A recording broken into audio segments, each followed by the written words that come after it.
Bonjour à toutes et à tous, bienvenue pour cette émission quotidienne du 18 janvier. On va faire un tour sur les news du jour, sur les graphiques aussi de quelques cryptos qui ont pas mal bougé, mais c'est plutôt sur les news qu'on va s'axer aujourd'hui. On va aller regarder quelques personnes importantes de l'écosystème des cryptos. Il y a pas mal de personnes assez importantes qui ont exprimé leur opinion. Je pense qu'il y a pas mal de rester au courant de tout ça. Et on va tout simplement regarder le mouvement de la smart money. La smart money, c'est les whales. Et en l'occurrence, on a une whale qui date d'il y a très longtemps, qui vient de faire bouger près de 50 000 bitcoins. Donc c'est vraiment énormissime. On ira voir tout ça. On commence directement avec la map des cryptos. On voit que tout est plutôt dans le rouge. On a des volumes extrêmement bas, anormalement bas, depuis l'approbation des ETF, etc. C'est bizarre. Pourtant, sur les graphiques, il n'y a pas énormément de compression, hein. D'habitude, quand il y a peu de volume, les bandes de boulanger, c'est un indicateur graphique qui nous annonce généralement un gros mouvement, comme un peu on a vu sur Tao il y a 2-3 jours, et ce qui s'est avéré vrai. Mais là, ce n'est pas le cas. Il n'y a pas trop de compression, mais il y a très peu de volume, donc c'est assez étrange.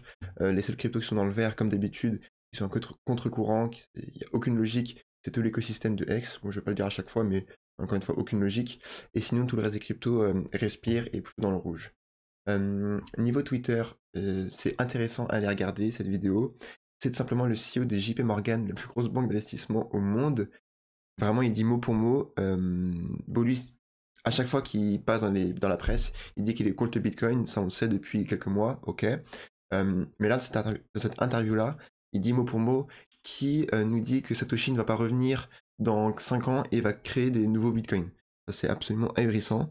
Et moi qui pensais en fait qu'il manipulait des gens, parce qu'il est un peu proche de l'écosystème des cryptos quand même. Il est en collaboration avec BlackRock, etc. etc. Et je pensais que là, qu'il faisait de la manipulation, comme le CEO de BlackRock un peu, avant il crachait sur les cryptos, et au final, à un moment, il a vraiment fait le switch, et maintenant il est clairement pour les cryptos.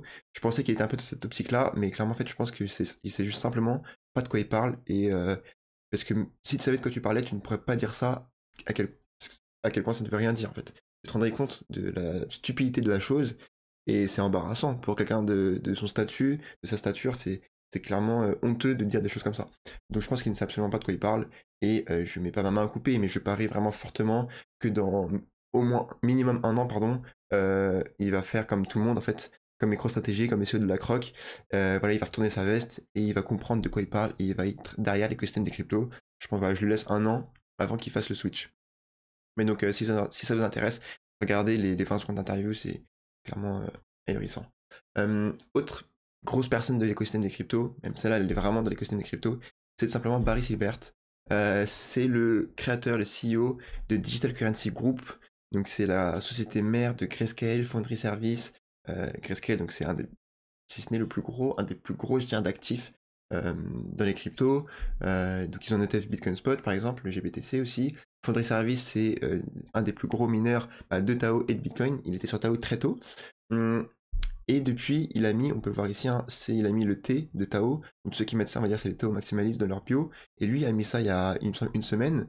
Et là, par exemple, on a un utilisateur qui dit, je suis étonné de pourquoi est-ce qu'il a mis Tao dans sa bio. Est-ce qu'il sait quelque chose? C'est littéralement la définition de la smart money. Comme je disais au début, la smart money, on va dire, ça s'appuie sur la théorie de Wyckoff. Alors, c'est un peu plus décalé. En gros, c'est les gestionnaires d'actifs, c'est les grosses whales, c'est les gens qui vont manipuler le marché. Parce qu'en fait, quand tu gères des centaines de millions ou des milliards dans l'écosystème des cryptos, tu ne peux pas, comme nous, mettre un ordre et acheter et vendre comme tu veux. Tu dois manipuler le marché afin de trouver une contrepartie lorsque tu veux. Par exemple, lorsque tu vas acheter, il faut qu'en face, il y ait des gens qui veulent vendre. Donc, imaginons que tu vas y acheter 2 milliards de bitcoins. Il faut à ce prix-là, au prix X, il faut que tu trouves des vendeurs pour 2 milliards à ce prix X. Et c'est très dur à faire. Donc tu es obligé de passer, de manipuler le marché. Donc lui, c'est clairement la définition de la smart money.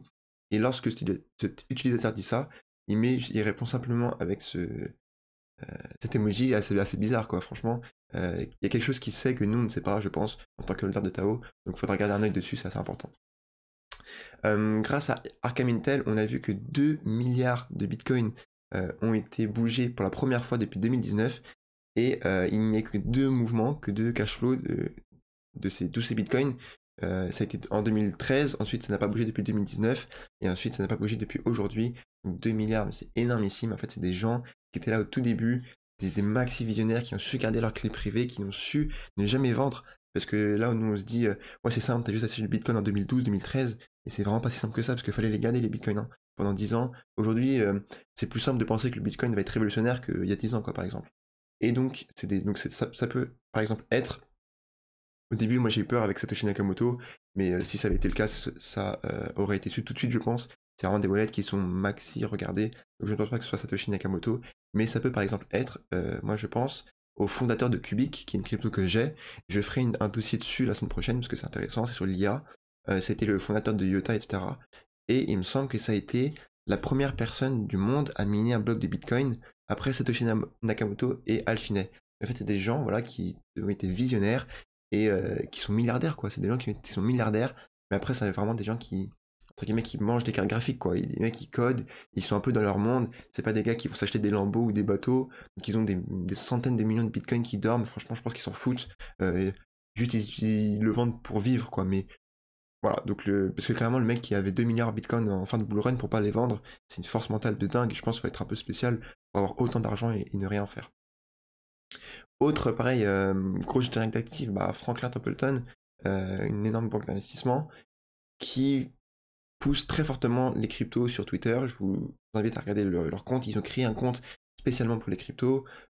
Ils ont mis les yeux en laser, donc pour les utilisateurs de Twitter, vous savez, pour les autres, c'est typique des gens de l'écosystème des cryptos, et c'était pour célébrer le Bitcoin qui allait passer les 100 000 $. Donc c'était plutôt durant le dernier bull run, mais il y en avait plein qui avaient ces yeux laser là, et eux les ont mis, et voilà, ils font plein de forcing sur les cryptos sur Twitter, et donc là avec un mème qui dit que tout droit c'était le 60-40. 60-40 c'est la stratégie un peu prisée par tous les gestionnaires d'actifs, un bon père de famille, en disant tu prends 60% d'actions et 40% de bonds, j'ai oublié comment on dit bonds en français, déjà hier ça me l'a fait, d'obligations, et tu te porteras très bien, et c'est une bonne gestion de portefeuille. Et bah, moi je pense pas, mais bon voilà. Mais bon, eux ils disent bah, tu fais du 60-40 et plus BTC, et c'est ça la nouvelle voie réelle, ça va être celle-là. Donc assez intéressant. Forcément, bah, la smart money c'est eux aussi. Et ils sont très clairement en train de le pousser à tous les retail et à tous les bons pères de famille, quoi, le BTC. Et ce qui, je pense que ce bull run là peut être le plus gros qu'on ait jamais connu. D'ailleurs, je vous le dis maintenant, je pense que la vidéo de cet après-midi, je voulais le faire sur une crypto, mais au final, je pense que je vais le faire sur un peu une notion du bull run, et je vais tout simplement lister tout ce qui me fait penser que le bull run qu'on va connaître va être le plus gros bull run de l'histoire. Donc voilà, je pense que ça va être la vidéo de dossier de cet après-midi, comme ça je vous le dis. Et voilà. Donc évidemment on a un article, ça fait du bruit, 50 000 BTC endormis qui se réveillent soudainement. Ça fait clairement du bruit. Grâce à Arkham Intelligence, ça a été un launchpad sur Binance, et ça permet de voir les mouvements comme ça des cryptos. Ensuite un ETF Solana, je ne pense pas, hein, mais pareil, Franklin Templeton, je l'ai vu ce matin sur Twitter, fait la promotion du réseau Solana. Là, ils ont fait un gros raccourci journal du coin en utilisant le mot ETF Solana. Ils ont clairement pas poussé l'ETF Solana, mais ils ont fait en vrai l'apologie du réseau Solana. Mais franchement, là, en 48 heures, ils ont dû faire 10 tweets sur la crypto, donc c'est un peu too much. Qu'est-ce que je voulais parler aussi d'un meme coin que j'avais sur Solana. Malheureusement, je l'ai vendu, mais je pense qu'il a pump depuis l'annonce de leur deuxième téléphone. Mais bon, bref, je pensais que j'avais sorti un article, mais je ne pense pas. En fait, je ne l'ai pas. Également, on a Coinbase qui conteste l'autorité de la SEC et qui demande devant un tribunal fédéral de rejeter la demande d'enquête de la SEC sur Coinbase. Et je pense que ça va être approuvé, même s'il n'est pas coutume que ce genre de requête soit désapprouvée, on va dire. Moi, je pense qu'en 2023, la SEC a joué le rôle du gros bourreau des crypto-monnaies et a tiré tout l'écosystème vers le bas. Et c'est un peu bizarre l'attaque de la SEC vers Coinbase, parce qu'elle a approuvé son trading en bourse. Donc c'est un peu bizarre d'accepter quelque chose, d'approuver quelqu'un, et 2 ans plus tard lui dire ce que tu fais c'est mal, mais ce que tu as fait c'est moi qui te l'ai supervisé. Donc là, je pense que maintenant que les ETF spot sont acceptés, la SEC n'a plus à remplir ce rôle de bourreau des crypto-monnaies, et va tout simplement relâcher la pression sur tous les acteurs de l'écosystème, en particulier Coinbase, parce que je pense qu'ils ont fait le grand ménage de Binance, etc.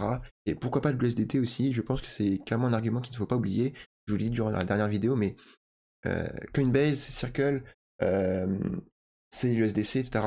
Je pense qu'ils ont nettoyé Binance déjà, et pourquoi pas maintenant nettoyer un peu Tether avec leur stablecoin pour pousser l'USDT. Je pense que c'est clairement possible durant cette année 2024. Et on a aussi finalement la fin des news, Core Scientific, l'une des plus grandes importantes sociétés de minage de Bitcoin qui sort de la faillite grâce au cours du Bitcoin qui s'est apprécié durant ces derniers mois. Tant mieux, il y a plus de 200 ou 300 employés, 250 emplois, donc c'est clairement un bon signe. Plus il y a de mineurs, plus le réseau est sécurisé, donc nous on est content. Niveau Bitcoin, très peu d'actions, hein, comme je le disais, on a peu de volume. Peut-être qu'on est en train de compresser la volatilité, mais pour l'instant, rien de spécial à dire. Si vous êtes des traders un petit peu amateurs, voilà, vous voulez vous essayer, prenez une toute partie de votre capital, genre vraiment prenez 20 ou 40 dollars si vous n'êtes pas habitué. Et l'idée d'un range, lorsqu'on va en profiter un petit peu, bah, c'est de long ici, ici de couper, de short, afin de jouer simplement le mouvement d'un range jusqu'à ce que ça pète, ça va péter un jour et vous ferez prendre votre stop loss. Mais l'idée, c'est d'avoir profité avant d'un range. Donc, je ne le recommande pas, mais moi, si vous vous ennuyez ou si vous les essayez, si vous voulez vous essayer au trading, et ça me semble pas con. Du coup, sur Bitcoin, mon analyse reste toujours la même hein, que les autres quotidiennes. Je vais pas la refaire à chaque fois. Niveau Tao, bah pareil, hein, on reste à jour. On avait bien vu la compression de la volatilité, on a vu la jolie impulsion haussière, on l'avait anticipé, tant mieux. Ici, rien d'affolant, on va faire un petit pullback. L'idée, c'est encore de continuer à la hausse. Mais bon, encore une fois, comme j'ai dit hier, je préfère que Tao ne contre-performe pas le marché. Voilà. Je préfère que Tao baisse lorsque le marché baisse, mais qu'il monte 2 fois plus lorsque le marché monte. Voilà. Et ici, malheureusement, on n'a pas des volumes énormissimes. Ça reste quand même des volumes croissants, donc c'est pas mal, mais c'est pas des volumes énormes. Mais après, j'ai comparé lorsqu'on a cassé ici notre trendline baissière. En fait, bah, lorsqu'on a fait nos bougies de break, on avait exactement les mêmes volumes qu'ici. On avait des volumes moyens, et ensuite on a fait un petit pullback, et ensuite on a vraiment connu un rallye de dingue. Et donc, pour l'instant, le 2x6, même x7, c'est vraiment énorme. Donc pour l'instant, le pattern ressemble un peu. Hein.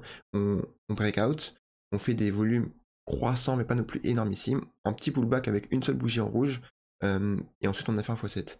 Mais bon, là, tout l'écosystème, toutes les cryptos montaient. Donc va falloir attendre de savoir ce que fait le marché pour savoir ce que Tao va faire. Autre analyse, vous savez, hein, pendant la semaine dernière, je vous montrais 3-4 cryptos qui avaient des graphiques intéressants. Malheureusement, celle sur laquelle j'ai le plus mis, c'est Zephyr, et c'est la seule qui ne semble pas me donner raison. La clôture d'aujourd'hui va être super importante. Si on clôture en dessous, ça va être très bearish, franchement, parce qu'en dessous, on n'a rien. On a très peu de support. Hein. L'inconvénient de monter comme ça en flèche, comme Tao l'a fait, bah, c'est qu'on construit très peu de zones de confluence, en fait. Et donc là, si on break out à la baisse, notre prochaine zone de support, elle va être ici, autour des 5. Donc franchement, là, c'est la descente aux enfers. Donc moi qui ai mis pas mal, ça m'embête. Mais ce n'est pas encore fait. Et tant pis, franchement, j'ai confiance dans mon analyse fondamentale était bonne. Et c'est qu'une question de temps avant qu'on retourne dans les plus hauts, je pense. Donc c'est vraiment pas très grave. Mais voilà, donc ça dépend de la clôture d'aujourd'hui. J'espère qu'on va ravaler et que ça va nous faire une mèche bien dégueulasse et qu'on va tenir notre support. Du coup, je vous tiendrai au courant demain. Autre crypto assez intéressante, c'est Akash Network. Akash Network, il a fait des W dans des W.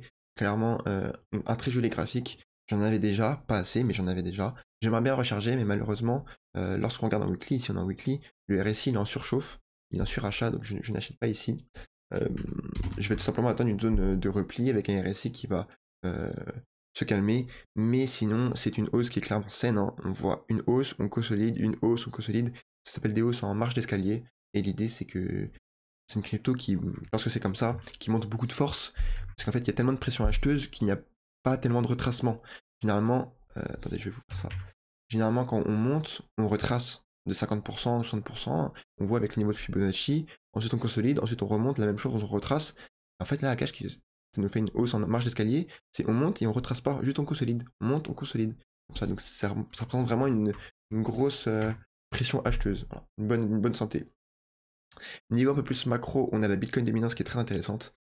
Comme on l'avait dit ici, on a breakout, on a confirmé à la baisse cette tendance haussière, donc on l'a cassé à la baisse, tant mieux. L'idée c'est de venir faire un pullback ou pas, hein, et ensuite revenir réintégrer le range. Moi c'est toujours ce que je préconise. J'aimerais bien réintégrer, je vais vous montrer en weekly, on le voit clairement, ce range là, pendant la halving je dirais, j'aimerais bien. Et ensuite répéter ce range à la baisse, on va dire à la fin du bull run et connaît vraiment une énorme alt-season. Donc voilà, là tant mieux, la clôture weekly on l'a fait et on a cassé ce gros support qui va tenir une jolie résistance, donc tant mieux. Dans la même des manières, on a ETH BTC qui a pris énormément de force Et encore une fois, on a réintégré un gros range qu'on connaissait depuis 10 mai 2021, c'est énorme, hein. Parce que là, on est en weekly, donc c'est vraiment long comme range. On l'avait breakout à la baisse, mais là, on est en train de le réintégrer. Ce serait très clairement bien. Et je pense que on va le réintégrer, parce que je pense que l'Ethereum va surperformer le Bitcoin dans le moyen terme, durant les prochains mois à venir. Du coup, voilà pour la quotidienne d'aujourd'hui. Merci d'avoir suivi. N'hésitez pas à vous abonner, à mettre un petit pouce bleu, un commentaire. Ça fait plaisir si vous avez apprécié le contenu. Et du coup, pour le dossier qui arrive tout à l'heure, je vais vous faire simplement les plus gros arguments qui me laissent penser que on attend le plus gros bull run. Pareil pour les altcoins, parce que qui dit bull run dit alt season. Les gros gains, ils se font sur les altcoins. Il y a pas mal de graphiques à passer. Il y a des news à passer que je ne vous ai pas passé aujourd'hui. Enfin, ce matin pour vous les passer tout à l'heure.